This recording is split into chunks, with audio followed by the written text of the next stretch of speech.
Good morning guys, कैसे हैं आप लोग। Very good morning to all dear students. Previous video में हम लोगों ने इवेपोरेशन के बारे में देखा था कि इवेपोरेशन जो है कैसे होता है। हम लोगों ने ये देखा था कि इवेपोरेशन कैसे होता है और उसका जो है सरफेस एरिया के ऊपर क्या रिलेशन है और उसका टेम्परेचर से क्या रिलेशन है और ह्यूमिडिटी या एयर से क्या रिलेशन है, हम लोगों ने ये देखा था। ठीक गाइस, अभी हम लोग उसी के बारे में थोड़ा सा डिस्कशन करने जा रहे हैं। प्रीवियस वीडियो का ही ऑब्जर्वेशन हम लोग कर रहे हैं। चलिए, सबसे पहले तो हम लोग क्या देखा था हम लोग वो भी ज़रा देख लेते हैं एक बार।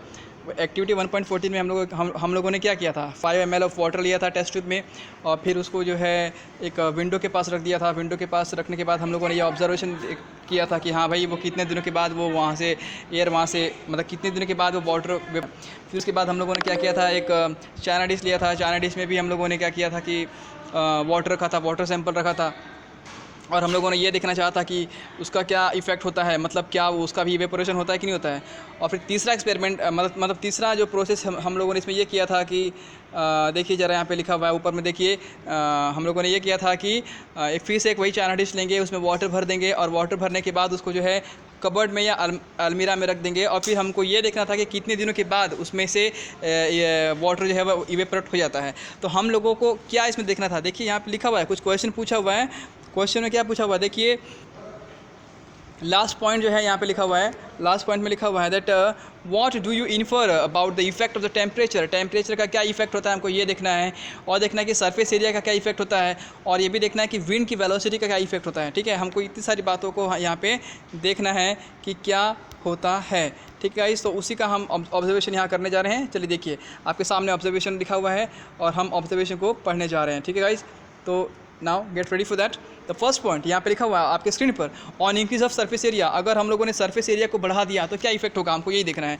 सो we know that the evaporation the surface phenomena. First of all हमको ये मालूम होना चाहिए कि इवेपोरेशन क्या है। Evaporation is the surface phenomena, surface का ही फिनोमिना है, क्योंकि इवेपोरेशन जो है टॉप सरफेस का ही होता है, उसके बॉटम या उसके नीचे वाले सरफेस का नहीं होता है। If the surface area is increase the rate of evaporation increases. Obviously अगर ये कंटेनर है, अगर इसमें जो भी वाटर भरा हुआ है, अगर हम लोगों ने इसको एक बड़े से कंटेनर में रख दिया, मतलब बड़े से कंटेनर में इस वाटर को यहाँ पे डाल दिया, तो ऑब्वियसली आप देखेंगे कि अगर ये ए है और ये अगर बी है तो बी का जो सरफेस एरिया है वो ए से ज़्यादा है। इसका मतलब है कि जैसे ही ज़्यादा सरफेस एरिया मिलेगा, ज़्यादा से ज़्यादा एयर उसके कांटेक्ट में आएगा, ज़्यादा से ज़्यादा उसका रेट ऑफ इवेपोरेशन बढ़ जाएगा। ओके गाइस, आई होप आपको समझ में आ गया होगा। हम लोगों ने इसमें ये देखा कि सरफेस एरिया के बढ़ने से क्या होता है, रेट ऑफ इवेपोरेशन बढ़ जाता है। ओके गाइस, फॉर एग्जांपल लिखा है for putting while putting clothes for drying up we spread them out. यानी कि अगर हम लोगों ने कपड़े धोए हुए हैं, कपड़े गीले हैं, तो और अगर हम लोगों ने उसको एक जगह बटोर के रख दिया है, एक जगह उसको मतलब क्या बोलना चाहिए, एक जगह उसको हैंग करके रख दिया, तो वो उतना अच्छे से वो ड्राइप नहीं हो पाएगा। और अगर हम लोगों ने उसी को स्प्रेड कर दिया, स्प्रेड करने के बाद क्या होगा, स्प्रेड करने के बाद उसका सरफेस एरिया बढ़ जाएगा और सरफेस एरिया बढ़ जाने से क्या होगा कि उसका बहुत अच्छे तरीके से विंड के साथ कांटेक्ट हो पाएगा और वो ड्राइप हो जाएगा।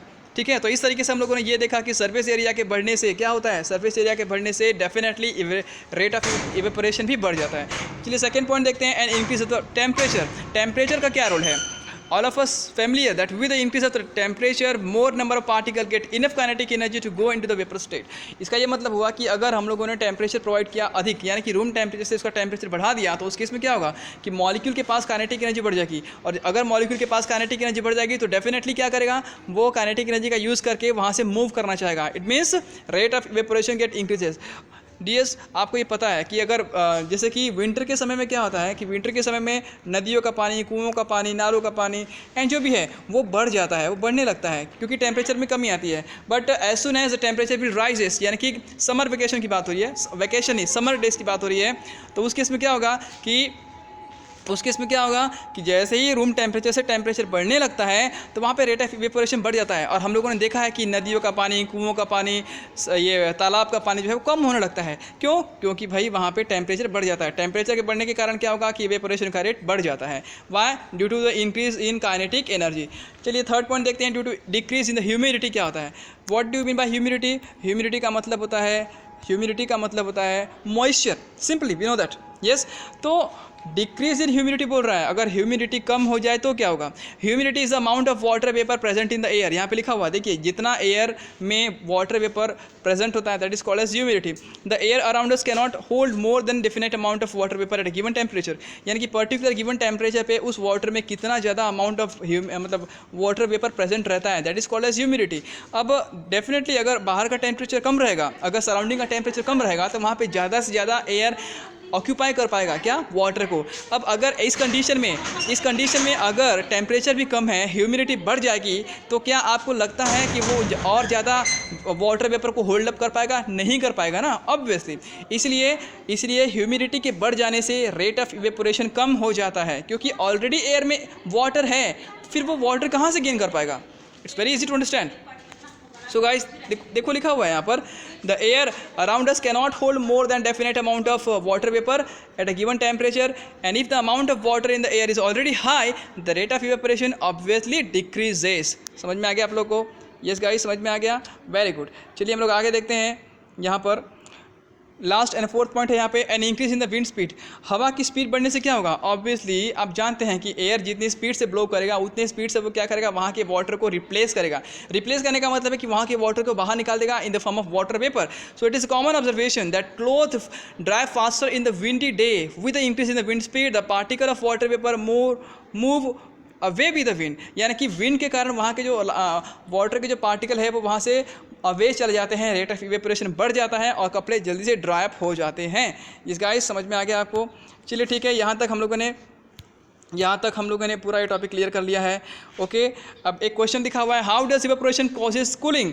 इवेपोरेशन से कूलिंग कैसे होता है गाइस? देखिए यहाँ पे क्या लिखा हुआ है, in an open vessel the liquid keeps on evaporating the particle of liquid absorb energy from the surrounding to regain the energy lost during evaporation. मतलब कि क्या होगा? In open vessel the liquid keeps on evaporating. अगर vessel open है तो वहाँ पे हमेशा इवेपोरेशन होते रहेगा, कंटिन्यूस होता रहेगा। And the particle of liquid absorb energy, जो पार्टिकल जो है वो क्या करेगा? सराउंडिंग का एनर्जी एब्जॉर्ब करेगा। जब वो सराउंडिंग का एनर्जी एब्जॉर्ब करेगा तो ऑब्वियसली सराउंडिंग की एनर्जी कम होने लगेगी। उस समय सराउंडिंग का टेम्परेचर कूल हो जाएगा, ठंडा हो जाएगा। Yes guys, the particle of the liquid absorb energy from the surrounding to regain the energy lost during evaporation, यानी कि इवेपोरेशन में जो भी एनर्जी कम हो रही है उसके कारण टेम्परेचर कम हो जाएगा। And this absorption of energy from the surrounding make surrounding cool, यानी कि एनर्जी फ्रॉम सराउंडिंग ये गेन किया जा रहा है।